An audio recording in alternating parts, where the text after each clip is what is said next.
Pessoal, bom dia. Meu nome é Guilherme, eu sou um dos idealizadores do projeto Foco na Pesquisa Operacional. E nesse vídeo eu vou abordar com vocês as duas primeiras fases das cinco que eu citei no post anterior de pesquisa operacional. A primeira fase é esse texto que está aí para vocês, que faz parte da definição do problema, no qual a gente mostra qual é a função objetivo, as variáveis de decisão e as restrições. Ou seja, a função objetivo é aquilo que o nosso modelo deseja otimizar, ou seja, a gente pode tanto trabalhar com maximização de lucro, tanto trabalhar com minimização de custo. Nesse exemplo que está aí no texto, vocês podem ver que um alfaiate ele tem disponível esses tecidos aí, 16 metros de algodão, 11 metros de seda e 15 metros de lã. Para confeccionar um terno, são necessários 2 metros de algodão, 1 metro de seda e 1 metro de lã. E um vestido precisa de 1 metro de algodão, 2 metros de seda e 3 metros de lã. Ele vende um terno a R$300 e um vestido por R$500. Então, o nosso problema é o seguinte: qual que é a combinação que ele tem que fazer de modo que ele tenha o máximo lucro? Ou seja, quantos vestidos e quantos ternos ele tem que produzir para atingir o lucro máximo dele. Ou seja, já definimos aí o nosso problema, é um problema de maximização de lucro. Ou seja, aqui nós vamos escrever que a nossa função objetivo é maximizar um Z, que nós vamos descobrir qual é daqui a pouco. Agora o nosso problema é como que a gente relaciona esses metros que ele tem aí, vamos chamar de matéria-prima disponível, com esses valores que ele vende cada um desses produtos e com os produtos em si. Vamos lá. Se dissermos que os nossos ternos são um tipo X1 e que os nossos vestidos são um tipo X2, nós estamos atribuindo valores de variáveis para terno e vestido, de tal forma que o terno vale x1 e o vestido vale x2. Essas são as nossas variáveis de decisão.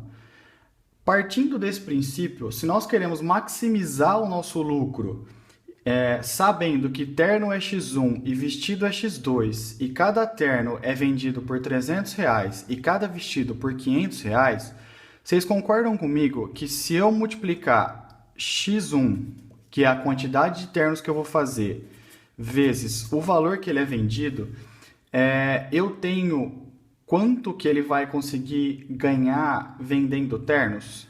E, partindo do mesmo princípio, se eu fizer a mesma coisa para vestidos, eu sei o quanto ele vai ganhar vendendo os vestidos. Ou seja, somado esses dois produtos, multiplicado pela quantidade, né, respectivamente, cada um quanto vai ser produzido, eu tenho o máximo lucro que ele vai conseguir ganhar com isso. Só que temos um problema, né? O problema qual que é? São as restrições. As restrições são as disponibilidades de matéria-prima, que no caso são algodões, sedas e lãs. Como que a gente relaciona isso agora com essas outras variáveis, ainda mantendo x1 e x2, tá? Isso aqui vai ser do início ao fim o nosso objetivo de solução, encontrar esse valor de x1 e x2, porque isso vai nos dar quantos ternos e quantos vestidos tem que ser produzidos. Vamos lá. Para produzir um terno, ele precisa de 2 metros de algodão, 1 metro de seda e 1 metro de lã. Vocês concordam comigo que se eu disser que eu vou produzir um terno, o simples fato de eu dizer isso já implica que eu vou precisar de 2 metros de algodão, certo? E se eu falar assim, bom, também quero produzir um vestido. Um vestido implica que eu vou gastar 1 metro de algodão, como descrito no problema, que é o que ele gasta para fazer cada um desses.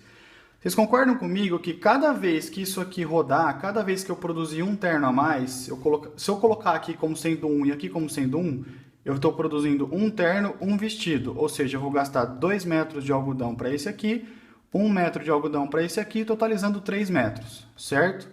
Se, por analogia, eu colocar 2 aqui, serão 4 metros para o terno, 2 metros para o vestido, que totalizando dão 6 metros. Só que nós temos uma restrição para o algodão.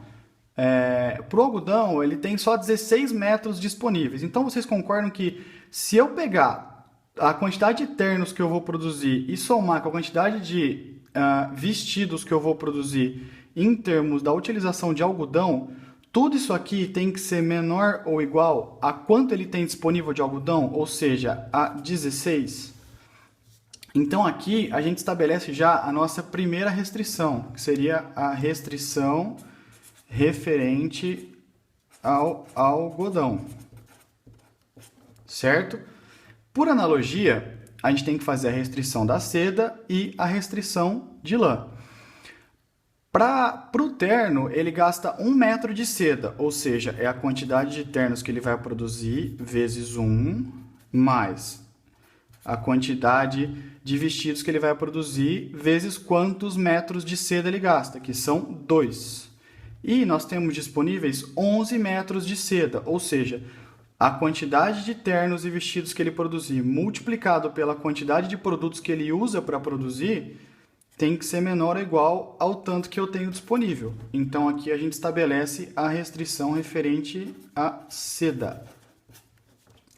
E, por último, a lã, ele gasta 1 metro de lã para produzir cada terno, ou seja, o nosso X1 ternos aqui vezes 1, mais 3 metros de lã por vestido, ou seja, é o nosso X2 vestidos aqui vezes 3.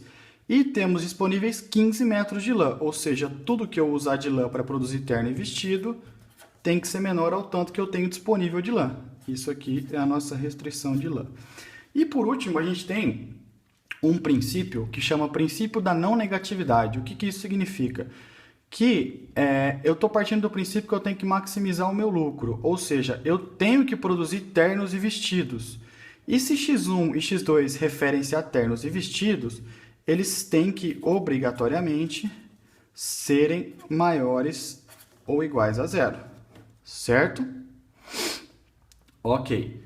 Aqui, a gente transformou todo aquele escrito num modelo matemático. Essa aqui seria a nossa segunda fase do modelo de pesquisa operacional. No próximo vídeo, eu vou abordar com vocês a solução desse modelo aqui.